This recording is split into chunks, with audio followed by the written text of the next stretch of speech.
Ikalimang araw pa lang ng Marso, mahigit 10 sunog na ang naitatala sa Davao Region. Kabilang narito ang sunog sa isang planta ng mantika kanina. Pahirapan ng pag-apula sa apoy dahil sa mga nagliyab na kopra at kemikal. Makibalita tayo live kay Marlon Palmahil ng GMA Davao. Marlon? Maki Mark, kabi-kabilang sunog ang naitala dito sa Davao City ilang araw matapos pumasok ang buwan ng Marso na tinaguriang Fire Prevention Month.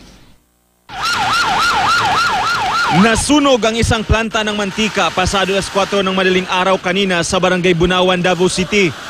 Nahirapan ang mga bumbero na maapula ang sunog dahil sa mga nagliyab na kopra at kemikal sa loob ng planta. Sa kanilang inisyal na investigasyon, nagsimula ang sunog sa nag-overheat na makina.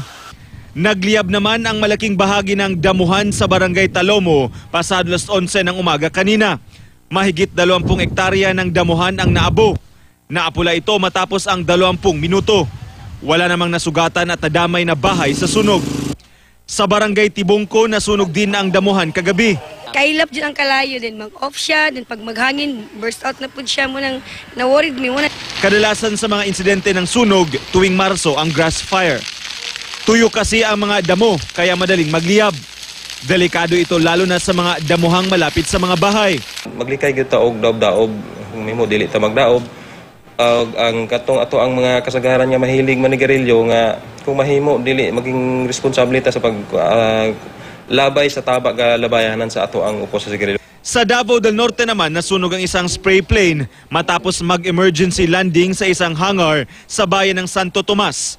Sa inisyal na investigasyon ng pulisya, napag-alamang nagkaproblema sa makina ng eroplano pagkatapos mag-spray ng chemical sa mga puno ng saging sa lugar. Wala namang nasugatan sa nangyari.